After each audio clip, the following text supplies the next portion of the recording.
Bharatiya Janata party आराम से आ जाओ। जो भी निर्णय करती है सोच समझ के करती है और कई बार निर्णय अचानक होते हैं। सुक्खू सरकार का आज ये हाल है कि सारे पीड़ित हैं, उनके भी और आप लोग भी। तो जितने पीड़ित हैं वो अपने अंतरात्मा के मुताबिक वोट करें तो अच्छी बात है। लोकतंत्र में कोई जीतेगा कोई हारेगा, परंतु लोकतंत्र में चुनाव को खाली नहीं रखा जा सकता, ये निर्धारित है और उसी कड़ी के अंदर हम चुनाव लड़ रहे हैं। नमस्कार, मैं हूं विवेक शर्मा। पंजाब केसरी नवोदय टाइम्स देख रहे हैं आप। आज हम खास रिपोर्ट में जिक्र करेंगे हिमाचल प्रदेश में छिड़ी सियासी राज्यसभा जंग की। यहां पर सियासी राज्यसभा की जंग अब बाहरी बनाम अंदरूनी हो गई है। बीजेपी ने एकदम जैसे ही अपने पत्ते खोले सब हैरान हो गए। बीजेपी ने अपना उम्मीदवार बनाया है हर्ष महाजन को, जो कि पहले कांग्रेस के चाणक्य के रूप में जाने जाते थे। तो अब बीजेपी ने कांग्रेस को नई टेंशन दे दी है और किस तरीके से पूरे प्रदेश में सियासी हवाओं में एक अलग सी गर्मी आ गई है, चलिए आज आपको खास रिपोर्ट में दिखाते हैं कि क्या कुछ सियासी घटनाक्रम में इस समय हो रहा है। बीजेपी से पहले कांग्रेस में निभा चुके हैं अहम जिम्मेदारी। बीजेपी में शामिल होने से पहले हर्ष महाजन कांग्रेस में कार्यकारी अध्यक्ष रहे। साथ ही वे पूर्व मुख्यमंत्री वीरभद्र सिंह के स्पेशल एडवाइजर और रणनीतिकार रह चुके हैं, इसलिए वीरभद्र सिंह के बेहद करीबी माने जाते रहे हैं। हर्ष महाजन 3 बार चंबा विधानसभा से विधायक रहे हैं और वीरभद्र सरकार में उनके पास पशुपालन मंत्री का जिम्मा था। जैसे ही प्रदेश की दोनों बड़ी पार्टियों ने अपने उम्मीदवारों के नाम का ऐलान किया, सर्द फिजाओं में एक अलग सा करंट दौड़ गया। कांग्रेस ने अभिषेक मनु सिंघवी को अपना उम्मीदवार बनाया है, तो बीजेपी इसको लेकर उसे घेर रही है कि क्या कांग्रेस के पास कोई ऐसा उम्मीदवार नहीं था कि वो हिमाचल प्रदेश का प्रतिनिधित्व कर सके और प्रदेश का ही हो। लगातार यहाँ पर अब मसला बाहरी बनाम अंदरूनी हो गया है। कांग्रेस से अभिषेक मनु सिंघवी का नामांकन। हिमाचल के राज्यसभा सांसद के लिए गुरुवार को कांग्रेस के उम्मीदवार अभिषेक मनु सिंघवी ने नामांकन किया। 2012 में सिंघवी ने व्यक्तिगत आरोपों के चलते कानून और न्याय पर संसद की स्थायी समिति के अध्यक्ष पद से इस्तीफा दे दिया था। अभिषेक मनु सिंघवी की पहचान देश भर में एक बड़े अधिवक्ता के तौर पर भी है। लंबे समय तक कांग्रेस में काम करने वाले और कांग्रेस के चाणक्य कहे जाने वाले हर्ष महाजन को अपनी तक्षशिला क्यों छोड़नी पड़ी, चलिए आपको बताते हैं। कांग्रेस के चाणक्य ने क्यों छोड़ी अपनी तक्षशिला। हर्ष महाजन को कांग्रेस का चाणक्य माना जाता था और स्वर्गीय वीरभद्र सिंह के काफी करीबी माने जाते थे। कई दशकों तक उन्होंने चुनाव न लड़कर पर्दे के पीछे बैठकर राजनीति की, लेकिन वीरभद्र सिंह के देहांत के बाद विधानसभा चुनाव से पहले भाजपा का दामन थाम लिया। उनका पार्टी छोड़ने का सबसे बड़ा कारण था कि वे अपने आप को पार्टी में हाशिए पर महसूस कर रहे थे।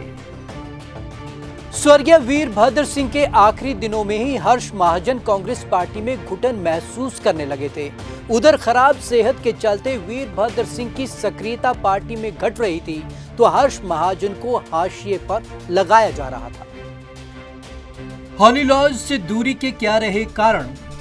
खासकर वीरभद्र के जाने के बाद हॉली लॉज के साथ उनके रिश्ते ठीक नहीं चल रहे थे और कांग्रेस पार्टी में भी उन्हें वो अहमियत नहीं मिल रही थी जो पहले थी। हालांकि उन्हें कांग्रेस ने कार्यकारी अध्यक्ष बनाया था, लेकिन उन्हें ये पद नाम का मिला, जिसके चलते विधानसभा चुनाव से ठीक पहले उन्होंने कांग्रेस छोड़ भाजपा का दामन थाम लिया। भाजपा ने भी उन्हें कोर ग्रुप में शामिल किया। राज्यसभा की जंग के लिए एक दिन तक पहले बीजेपी पूरी तरीके से मौन थी, लेकिन जैसे ही उसने उम्मीदवार के नाम का ऐलान किया, सभी चौंक गए। कैसे एक दिन में ही बीजेपी ने पलटी गेम। सियासी गलियारों में बीजेपी के इस मूव की तारीफ भी हो रही है, क्योंकि अब तक किसी को कानो कान खबर नहीं थी कि बीजेपी किसे उम्मीदवार उतारेगी। जैसे ही हर्ष महाजन का नाम आया तो सभी चौंक गए। बीजेपी ने कांग्रेस को कांग्रेस के हथियार से ही काटने की सोची है। लंबे समय तक कांग्रेस में रहने के चलते हर्ष महाजन के अच्छे कनेक्शन हैं। हालांकि इन कनेक्शन का वो फायदा उठा पाते हैं या नहीं, ये तो वक्त ही बताएगा। क्या है पूरे समीकरण? वैसे उनके लिए ये चुनाव जीतना फिलहाल टफ सिचुएशन में लग रहा है। नतीजा उनके पक्ष में हो या नहीं, लेकिन उनकी कोशिश कांग्रेस को डेंट करने की रहेगी और बीजेपी भी यही चाहती है। बीजेपी फिलहाल कांग्रेस में अंदरूनी कला का फायदा उठाना चाहती है। आपको ग्राफिक्स और पॉइंट के जरिए समझाते हैं कि कौन से जो बड़े फैक्टर हैं वो बीजेपी को मदद कर सकते हैं। पॉइंट नंबर 1, अन्य राज्यों की तरह हिमाचल में भी कांग्रेस की कला गाथा किसी से छिपी नहीं है। मौजूदा समय में कांग्रेस के ही दिग्गज नेता सुधीर शर्मा से लेकर राजेंद्र राणा तक अपनी नाराजगी जाहिर करते रहे हैं। पॉइंट नंबर 2, प्रदेश अध्यक्ष प्रतिभा सिंह कार्यकर्ताओं की अनदेखी पर अपनी सरकार को कटघरे में खड़ा करती रही है और कुछ नेता अपनी सरकार में मलाईदार पोस्ट न मिलने से नाराज हैं। इस बीच राज्यसभा चुनाव के बाद लोकसभा चुनाव दहलीज पर दस्तक देने को है। बीजेपी इसी अंतर कला का फायदा उठाने के मूड में है। वो भली भांति जानती है कि सरकार और संगठन में तालमेल की कमी है। कुछ बोर्डों में पद न मिलने से नाराज हैं, तो कुछ को कैबिनेट में हिस्सा नहीं मिल पाया, इसकी वजह से नाराज चल रहे हैं। सरकार पर कार्यकर्ताओं की अनदेखी का आरोप। प्रदेश अध्यक्ष अपनी सरकार पर कार्यकर्ताओं की अनदेखी का आरोप लगा रही हैं। ऐसे में उम्मीद है कि ये नाराजगी क्रॉस वोटिंग के रूप में सामने आए, जिससे बीजेपी को भले फायदा ना हो, लेकिन कांग्रेस को नुकसान जरूर हो जाएगा, जो लोकसभा चुनाव से पहले पार्टी को बैकफुट पर जरूर ला देगा। चलिए आपको बताते हैं हर्ष महाजन का क्या है प्रोफाइल, क्या है उनका कद और क्या है उनकी ताकत। हर्ष महाजन का कद और उनकी ताकत। हर्ष महाजन साल 1993 से 2007 तक 3 बार चंबा विधानसभा क्षेत्र से विधायक रहे। 2007 के बाद से महाजन ने पूर्व मुख्यमंत्री दिवंगत वीरभद्र सिंह के चुनावों का जिम्मा संभाला। साल 1993 में पहली बार विधायक बने महाजन तत्कालीन सरकार में मुख्य संसदीय सचिव रहे। वे 1986 से 1996 तक प्रदेश युवा कांग्रेस के अध्यक्ष रहे। उन्हें 1998 में प्रदेश कांग्रेस का चीफ व्हिप चुना गया। हर्ष महाजन 2003 में कैबिनेट मंत्री बनाए गए। कुनबे को एकजुट रखने में नाकाम रहे सीएम सुक्खू। हिमाचल में कांग्रेस सरकार बनने के बाद मंत्री न बनने से कई वरिष्ठ नेता नाराज चल रहे हैं। हालांकि कांग्रेस एकजुट करने की नसीहत तो देती है, लेकिन नसीहत की फजीहत अपने ही विधायक कर देते हैं।